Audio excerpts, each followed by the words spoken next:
백성을 아끼고 사랑한 세종대왕.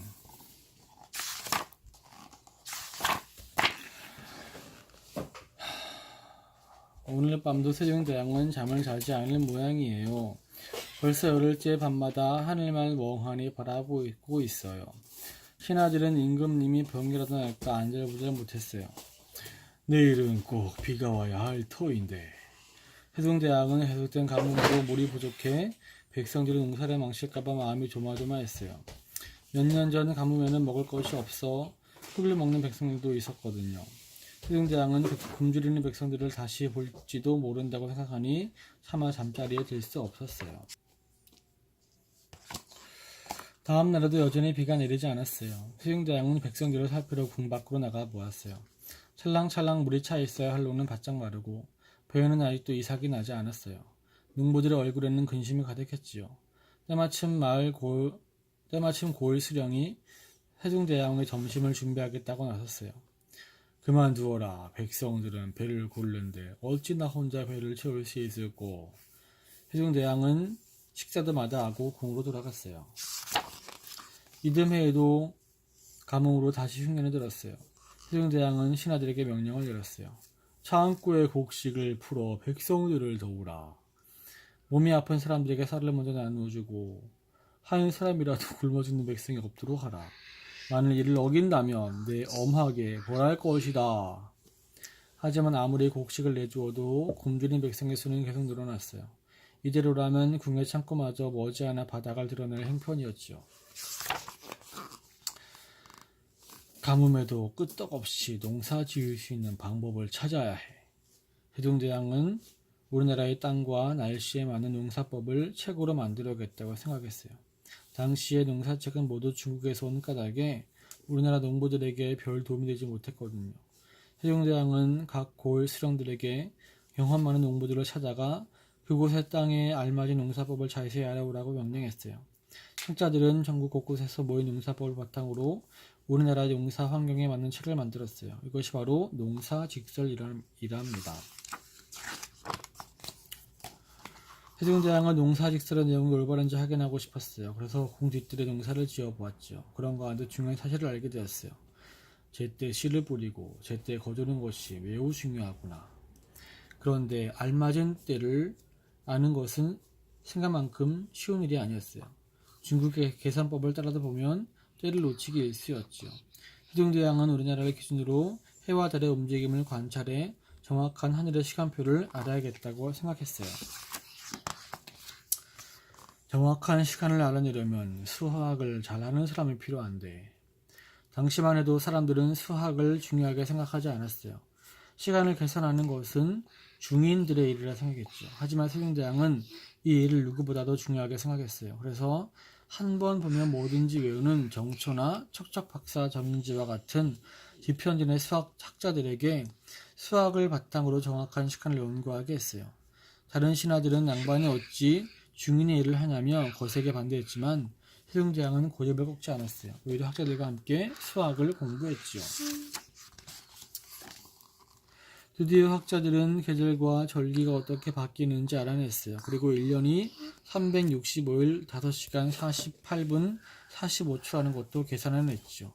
이것은 지금의 계산과 1초밖에 차이가 나지 않을 만큼 정확했어요. 세종대왕은 이제 시간과 절기를 나타낼 기구가 필요하다고 생각했어요. 장영실을 하면 정확한 기구를 만들 수 있을 거야. 그만큼 손재주가 뛰어난 사람은 본 적이 없어. 장영실은 노비 출신이었지만 세종대왕에게 신분은 중요하지 않았어요. 장영실은 해시계인 앙부일구와 물시계인 자경류를 척척 만들어내더니 비의 양을 잴 수 있는 축구기도 만들었답니다. 세종대왕은 장영실이 만든 기구들을 가까운 곳에 두고 싶었어요. 그래서 왕의 침실인 강명전 바로 옆에 흥경각을 세웠죠. 그곳에서 하늘을 관찰하고 자동 물시계로 시간을 알게 했어요. 또 백성들이 많이 다니는 종묘와 해정교회는 해시계를 두어 백성들의 시간을 쉽게 알 수 있었죠. 이를 바탕으로 뿌릴 때와 거둘 때를 정확히 알고 농사를 짓자 거둘 수 있는 곡식의 양이 훨씬 많아졌어요. 굶어 죽는 백성들이 줄어들고 살림은 점차 넉넉해졌죠. 거리마다 세종대왕을 칭송하는 소리가 끊이지 않았답니다. 하루는 세종대왕이 궁 밖으로 행차를 나섰어요. 그런데 갑자기 왕의 가마 앞으로 행인 한 명이 뛰어든 거예요. 네 이놈! 감히 전하의 행차를 막자니 내 여자를 알렸다. 한 번만 살려주십시오. 저는 그것이 죄인지 몰랐습니다. 행인은 두려움을 떨며 살려달라고 외원했어요. 신하들은 법대로 그를 사형시켜야 한다고 주장했지만 세종대왕은 고개를 저으며 말했어요. 법이 한자로 쓰여 있으니 대부분의 백성들은 내용조차 모를 것이다. 그저 몰라서 실수를 저지른 것인데 어찌 법대로 죄를 묻겠느냐.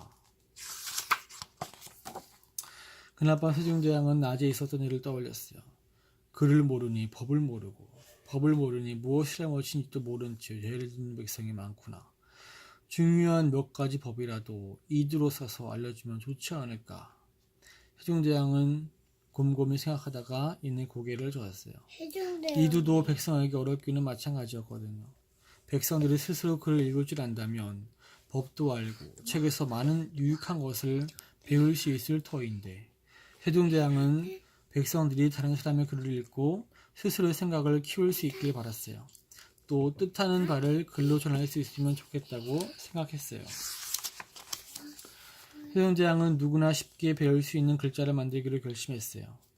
어떻게 하면 우리말을 글로 쉽게 옮길 수 있을까? 세종대왕은 밥을 먹을 때에도 궁을 거닐 때에도 글자 생각뿐이었어요. 매일 밤 침실에는 늦게까지 불이 꺼지지 않았죠. 옳거니 하나의 글자가 하나의 소리를 내는 그런 글자를 만들면 되겠구나. 세종대왕은 혀, 입, 목같이 소리를 내는 기관의 모양을 딴 자음과 하늘과 땅, 사람의 모습을 본 등 모음을 만들었어요. 17개의 자음과 11개의 모음, 이 28개의 글자만 있으면 닭이 우는 소리부터 어려운 이야기까지 누구나 읽고 쓸 수 있었죠.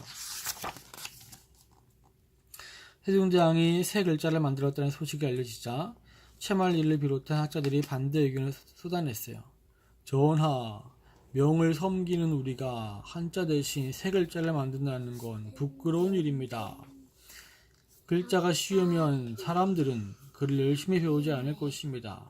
게다가 쉬운 글자라면 이미 이두가 있지 않습니까? 신하들의 말에 세종대왕은 벼락같은 호통을 쳤어요. 설총이 이두를 만든 것은 백성들을 편하게 해주기 위해서였어요. 새 글자 또한 백성들을 위한 것인데 그대들은 어찌 명예를 눈치만 본단 말이오? 1446년 세종대왕은 백성을 가르치는 바른 소리라는 뜻을 담아 마침내 새 글자 훈민정음을 세상에 내놓았어요. 훈민정음은 백성들 사이에서 빠르게 퍼져나갔어요. 똑똑한 사람은 반나절 만에 글자를 익혔고 여자나 어린아이들도 훈민정음으로 쓴 책은 금세 읽었죠. 배고프며 걱정하는 소리, 억울함에 한숨 쉬는 소리 대신 여기저기서 글 읽는 소리가 울려 퍼졌어요. 세종대왕은 모처럼 흐뭇한 미소를 지었죠. 이것이 전하께서 생각하신 태평성대입니까? 신하의 물음에 세종대왕이 대답했어요. 그렇구나. 백성들이 하고자 하는 일이 잘 이루어지는 세상, 그것이 바로 태평성대로구나. 끝.